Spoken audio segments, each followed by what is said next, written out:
Yes, magandang araw sa ating lahat. So ang pakinggan natin ngayon ang boses ng dating Senador Nicky Cositing, na kung saan ay nagkasama minsan sila sa Senado at kasabay niya rin to nung lumalaki sila noon. So pakinggan lang natin ang kanyang sentimento, na ang sentimento niya ay halos pares rin ako ng sentimento, pero mas maganda kung manggagaling sa kanya para maging original. Pakinggan natin. Niyo po ay kung matatandaan namin ay talagang kakilala niyo po si Pangulong Bongbong Marcos ng lubusan at may mga napanood po kaming video. Pwede po pakikwento sa amin kung saan po kayo nag-umpisang magkakilala? Hindi ko po siya kilalang lubusan. Okay. Ang sinasabi, ang alam ko lang, dahil hindi naman ganun kalaki yung agwat ng aming edad, ay kung saan sila nagpupunta, maaaring nandun din ako, no? So, pero hindi kami buddy-buddy, hindi kami palsy-walsy. Okay. But anyway, ito po na talagang medyo nasasangkot ang pangalan ni Pangulong Bongbong Marcos dito sa napakalaking korupsyon sa Pilipinas. Sa tingin niyo po ba may credibility itong mga expose ni Congressman Saldico? Mahirap kasing paniwalaan na hindi kasali, hindi lamang si Presidente Marcos o kaya si Speaker Romualdez at iba pang mga congressman o maaaring iba pang senador, no? At yung mga taga-DPWH na hindi kasali yung pinaka nasa itaas. Yes. Dahil unang-una, bumoto tayo ng presidente at vice-presidente. Ang presidente, pag upo niya, meron siyang kabinete. Ang presidente hindi kumikilos na mag-isa. Yes. Kadalasan yung hindi alam ng presidente, yung kabinete, yun ang nagre-reinforce. Diba? Sa kanya, binibigyan ng impormasyon, binibigyan ng payo, binibigyan ng advice. Kaya siya yung kabinete. Yun yung cabinet. Ngayon, hindi maaaring lumabas ang kahit anumang budget, kahit na piso, hindi pwede lumabas dyan kung hindi alam ng mga kinaukulang departamento. Yung nakikita natin, DPWH pa lang yan eh. Hindi pa natin nakikita Department of Finance. Diba? Hindi pa nakikita Department of Budget and Management, Department of Health, Education, etc. etc. Lahat yan sa ilalim ng Pangulo. Hindi sa ilalim ng Kongreso yan. Opo. Yan ay nasa ilalim ng Presidente ng Republika ng Pilipinas. Sa gusto niya at sa ayaw niya, baka naman hindi niya alam na talaga nasa ilalim niya, kaya sinabi niya, mahiya kayo. Sinong kayo ang mahihiya? Diba? Yes po. Para mahiya, yung dapat tinutukoy niyang mahihiya, dapat siya mismo ang magsabi. O sino kayo ang dapat mahiya? Kasi parang sinabi mo, kayo dapat mahiya. Pero ako, hindi ako kasali Opo. May iba yung ganun di ba? Kaya, kailangan liwanagin natin. Huwag yung kasi pahapyaw-hapyaw, palampas-lampas, pasagi-sagi yung Ito yung ating sinasabi ko. Nagugulan yung tao Sa ginagawa nila ngayon, sinasabi ko na to yung epekto ng baha sa iba't ibang dako ng Pilipinas, yung mga walang pera sa ospital, yung mga walang pambayad sa anumang pangangailangan, kalsadang bulok, tulay na nahuhulog, lahat yan. Sabihin natin, yung Ghost Project at iba pa. Kung susunod-totalin mo yan, baka parang tinamaan tayo ng lindol na 7.2 magnitude. Yes po. At gaano katagal aabutin ang mga recovery period? Diyan masakit ang loob ko Bakit? Wala na akong 30 taon pa para mag-recover yung ekonomiya ng ating bansa. Ang ginagawa nila, ginagahasa nila, tapos sasadsad na yan sa ilalim. Below zero pa yan pupunta, aabutin yan. Diyan masakit ang loob ko dahil kawawa yung mga bata. Kawawa yung mga walang kamuwang-muwang. Kahit na yung mga ibang tao na bigyan ng isang katutak na ayuda, milyon-milyon ang kinalat nila nung eleksyon. Pero, sino magbabayad sa mga kotse na wala? Nagpatong-patong na lang, parang aluminum foil yung kotse. Sino magbabayad sa mga TV na pinag-ipunan nila? Binigay ng pera ng mga OFW sa mga kamag-anak nila, yung mga sari-sari store nila, yung mga tindahan nila, yung mga coffee shop nila, kung ano man. Naupos lahat yan. Yes. O ngayon, nagtuturuan ngayon, nagtatakipan. Stop it. Kasi everybody's covering up for each other. Yes. We cannot survive this, di ba? Ngayon, sasabihin nila, ikaw, pumunta ka ng Chile.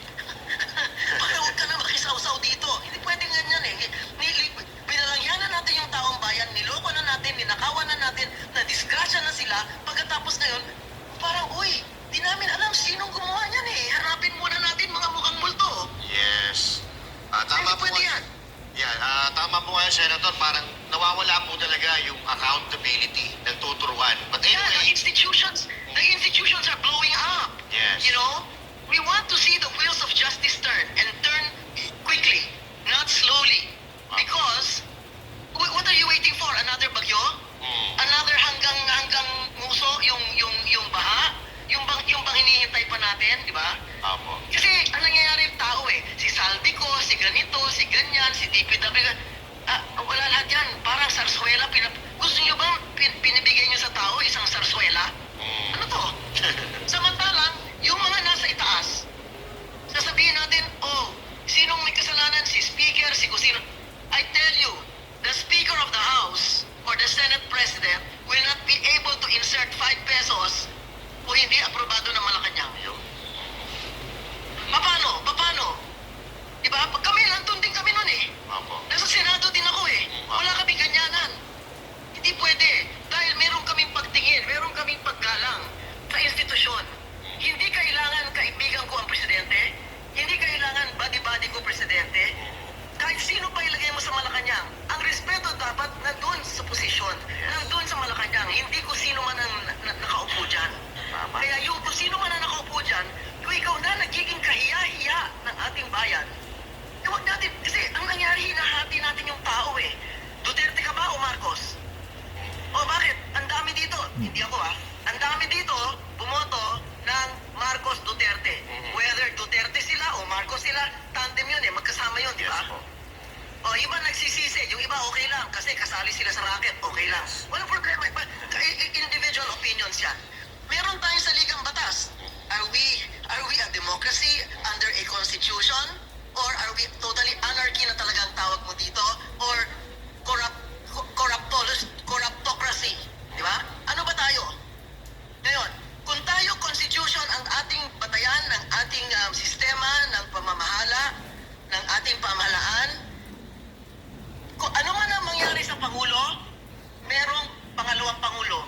Hindi ginawa yung konstitusyon dahil si Sara Duterte ang vice-presidente. Hindi ginawa yung konstitusyon na yan dahil si Marcos magiging presidente. Hindi Correct. po yan Wala yan Walang pangalan yan, walang anino yan. So, itong ginagawa ng mga taong bayan, at wag natin bibilangin yung lamang nasa Luneta, nasa EDSA, kung saan-saan. Paano yun nasa ospital na nakapila doon ilang araw na, ilang linggo na, hindi makapasok? Yes. Paano yung mga nasa bahay nila na hindi makabangon para pumunta sa ospital? Yung wala nang kumakain sa garbage cans na pumupulot ng basura para kainin. Hindi sila kasama sa rally. Paano yung mga manggagawa na mawawalan ng sweldo sa isang araw kung sila nasa rally? Correct. Paano yan? Hindi nyo binibilang yan. Apo. Kaya kuminsan, ayaw ko nga magsalita. Sabi nila, pupunta ka ba sa rally? Bakit? Sabi ko, ilang taon kami nasa rally? 1983. 86 hanggang 86 yan, 3 taon nasa rally. Ito 3 araw pa lang.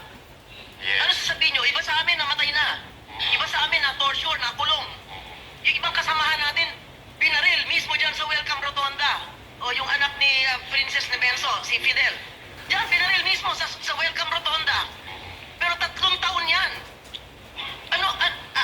Ano bang gusto natin mangyari? Yes. Kasi hindi tayo nagkakaisa Kung corruption, lawlessness, yung deceit, yung talagang kawalanghiyaan, yung kanya-kanyang self-preservation. Isipin mo, wala kang pambili ng baterya para sa motorsiklo mo o jeepney mo. Pagkatapos, makita mo, 400 milyon na lulustay sa casino. Correct. Ano ka? Anong sasagot mo sa kanila? Senator, regarding po dito na pag-uusapan na rin lang naman natin ang rally, eto po kasing pahayag ni Yusek Claire Castro. Ang sabi niya po ay sumusuporta po ang Iglesia ni Cristo kay Pangulong Bongbong Marcos. Pero sa kabilang banda naman po, sabi ng ombudsman, nakakuha daw po ng kakampi itong si VP Sara Duterte sa mga Iglesia ni Cristo. Parang magkaiba po yung kanilang paniniwala tungkol sa rally. Ano po yung masasabi niyo dito? Alam nyo, matagal na strategy na yan. Wala pa si Jesu Cristo sa balat ng lupa. Strategy na nila yan. Divide and conquer. Di ba natin alam yon? Apo. Hatiin mo yung mga tao, magkagulo sila para sila nag-aaway-aaway. Tayo, lusot tayo, trilyon-trilyon ang nakaimbak sa atin. Di ba? So, ganyan ba gusto natin mangyari? Kasi nakakahiya na tayo Sa buong mundo, pinagtatawanan tayo. Hindi pa tayo nadala Marcos. At inaasahan mo, isa pa ang susunod na Marcos pa? Di ba? Ito, ayoko sana ganun personalan eh. Dapat hindi ganyan ang usapan. Pero, hindi, parang masyado yung tinatanga yung tao eh. Masyado ginagago yung tao. At doon ako naiinis. Bakit? Pag nagkagulo dito, at nagkawasak-wasak ekonomiya, sabi na, oh, yung stock market bagsak, yung dollar malapit na magsisenta. Kaya masaya yung mga OFW kasi pagbalik ng pera nila, imbes na 57, magiging 60. Yes. O paano yun nandito? Yung 110 milyong tao na iiwan dito. Dahil lang, ha? Ng gasolina ang presyo Yan lang ha. Putulin ko lang muna doon sa salita na yung ginagago tayo, tinatanga tayo. Doon ako matinding galit, ano? Na para bang ang gobyerno ngayon, sila na lang yung may alam sa sila na lang may alam sa ating bansa. Na tayo mga tanga, tayo mga ignorante, tayo ay walang kwentang tao. So ganun ang nangyayari sa ating bansa, mga kaibigan, mga kasama, mga kababayan. Doon ako nanggagalaiti sa galit. Yung ginagawa tayong tanga na wala tayong magagawa. Yung opinion ni former Senador Nicky Cositing, halos parehas kami. Kaya nung marinig ko yon, gusto kong ilabas para hindi na lang puro sa akin yung opinion. Kasi ang tinitingnan natin dito yung para sa ating bansa na hindi tayo gagaguhin at para hindi magiging kawawa ang ating bayang Pilipinas at ang ating mga po. Patuloy natin munang pakinggan. Bigas natin inaangkat, tataas din yan pag ang dollar maging 60, 70, 80. Di ba? So, wag natin baliwalain itong mga pangyayaring to dahil para sa iba nakakatawa kasi mukhang tanga si ganito, si ganyan, Yeah. sinungaling, si ganito, traidor, si ganito, naglalaglagan. Lahat itong mga bagay na ito, walang epekto yan. Walang epekto yan. Ang tinitingnan ng tao, katarungan ay dapat mabilis ang gulong. Di pwedeng unti-unti. At bakit parang ang hina-hina? Presidente mismo nagsabi, mahiya kayo. Presidente mismo na nasabi na mahiya kayo sa korupsyon na ginagawa nyo. At mahiya kayo sa dami ng utang na babayaran Yan. ng mga anak natin. Senator, si Coach Oli po ito. Ibig sabihin, hindi niya alam yon? Si Coach po, si Coach Oli, Senator, may mga katanungan po. Hi, Coach! Senator, sang-ayon po ako doon sa sinabi niyong sumasadsad na tayo eh. Talagang medyo, hindi lang medyo, talagang malala na tayo, no? Meron po akong dalawang katanungan. Dahil kung susundan ko yung sinabi niyo, napapanahon na ba na ipanawagan ang Marcos resign? Pangalawa po, anong take nyo doon sa nagsasabi na huwag nating pababain si Bongbong Marcos dahil ang papalit ay si VP Sara? Kasi sabi ko nga sa inyo, no? Si VP Sara, siguro ang pinakamahaba naming conversation ay, hello, good afternoon, ma'am. Yun ang pinakamahaba naming conversation. Walang personalan to. Pero sinabi ko kanina, meron tayo sa Ligang Batas. Sabihin na lang natin, hindi si VP Sara yung Vice President.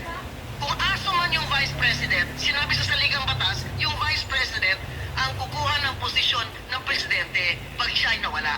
Sa anumang paraan. So wag nating gamitin yung personalan. Kasi sinasabi natin, ikaw lang ang magnanakaw. Ikaw lang ang mga kasali. O ngayon, kung halimbawa, kasama ang Presidente do sa gulo na ito, kasi hindi pwede, hindi niya alam eh, paano mo paniniwalaan? Paano mo mapapaniwalaan kay Juan de la Cruz na exempted siya? Ang mga bulok ay lahat ng congressman, lahat ng senador, lahat ng DPWH, etc. Yun lang ang bulok, pati BIR sama nyo na. Dahil yung BIR talagang nagigilit na yung mga liig ng mga negosyante dyan.